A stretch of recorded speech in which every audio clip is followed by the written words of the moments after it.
Hi friends, அஸ்ஸலாமு அலைக்கும். எல்லோரும் நல்லா இருக்கீங்களா? நாங்கள் ரொம்பவே நல்லாயிருக்கோம். இன்றைக்கி நம்ம சேனலில் ரொம்ப ஈஸியாக ஒரு 5 நிமிஷத்துக்குள்ளே செய்யக்கூடிய ஸ்நாக்ஸ் தான் பார்க்க போகிறோம். இதுக்கு ஒரு மிக்சிங் பவுலில் நான் 1 கப் நிறைய கடலை மாவு சேர்த்துருக்கேன்.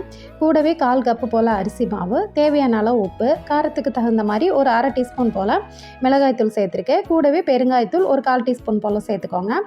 இது கூடவே ஒரு 1/4 டீஸ்பூன் போல் ஜீரகத்தூள் எல்லாத்தையுமே சேர்த்துட்டு ஃபஸ்ட்டே தண்ணி சேர்க்காமல் நல்லா ஸ்பூன் வச்சு நல்லா எல்லாத்தையுமே எல்லா பக்கமும் படுற மாதிரி நல்லா மிக்ஸ் பண்ணி விட்டுக்கோங்க.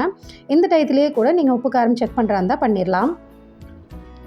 இப்போ இது கூட கொஞ்சம் கொஞ்சமாக தண்ணி சேர்த்துட்டு கரெக்டாக ஒரு பஜ்ஜி மாவு கன்சிஸ்டன்சிக்கு நம்ம மாவை ரெடி பண்ணிக்கணும். பாருங்கள், இந்த அளவுக்கு ரெடி பண்ணிங்கன்னா உங்களுக்கு மாவு வந்து டிப் பண்ணுறதுக்கு கரெக்டாக இருக்கும். இப்போ ஃபைனலாக ஃப்ரெஷ்ஷான மல்லி இலை நம்ம இது கூட சேர்த்துக்கலாம். நல்ல மல்லி இலையை நல்லா பொடியை கட் பண்ணி சேர்த்துக்கோங்க. அப்போ தான் உங்களுக்கு பார்க்குறதுக்கும் டேஸ்ட் ஃப்ளேவரும் நல்லாயிருக்கும்.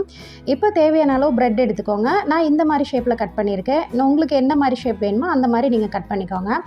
இப்போ ஆயில் ஒன் சைடு நான் நல்லா ஹீட் பண்ணி வச்சுருக்கேன். ஆயில் நல்லா ஹீட் ஆனதுக்கப்புறம் மீடியம் ஃப்ளேமில் வச்சுக்கோங்க. ஹை ஃப்ளேமில் வச்சிங்கன்னா மேலே வந்து கரிஞ்சு போயிடும்.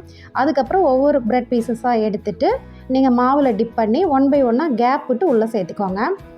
மீடியம் ஃப்ளேம்லேயே வச்சு ஃப்ரை பண்ணிவிடுங்க. உங்களுக்கு ஒரு 2-3 நிமிஷத்துலேயே நல்லா ஃப்ரை ஆகி வந்துடும். நல்லா கிறிஸ்பியாகவும் இருக்கும். இது டோட்டலாக மாவு மிக்ஸ் பண்ணிங்கன்னா ஒரு 5 நிமிஷத்துக்குள்ளே செய்யக்கூடிய ரொம்ப ஈஸியான ரெசிபி தான் இந்த ப்ரெட் பஜ்ஜி.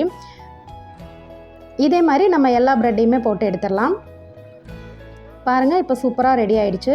கண்டிப்பாக இந்த ப்ரெட் பஜ்ஜி வந்து சூடாக சாப்பிட மட்டும்தான் நல்லா கிறிஸ்பியாகவும் நல்லாயிருக்கும். ஆறுச்சுன்னா கொஞ்சம் அதோட டேஸ்ட்டு கம்மியாயிடும். கண்டிப்பாக டொமேட்டோ சாஸ் தொட்டு சாப்பிடுங்க. குட்டீஸ்லேருந்து எல்லாருக்குமே ரொம்ப பிடிக்கும். ஈவினிங் டீயோட சாப்பிட ரொம்ப டேஸ்ட்டாக இருக்கும். கண்டிப்பாக இந்த ரெசிபி உங்களுக்கு பிடிச்சிருந்ததுன்னா நீங்களும் உங்கள் வீட்டில் ட்ரை பண்ணி பாருங்கள். நம்ம சேனலை இப்போ தான் ஃபஸ்ட் டைமாக பார்க்குறீங்கன்னா நம்ம சேனல் ஆகாவல்ல சப்ஸ்கிரைப் பண்ணிக்கோங்க. இந்த மாதிரி ஈஸியான ரெசிபிஸ் நிறைய இருக்குது. கண்டிப்பாக ட்ரை பண்ணி பாருங்கள். நெக்ஸ்ட் வீடியோவில் பார்க்கலாம். தேங்க்ஸ் ஃபார் வாட்சிங்.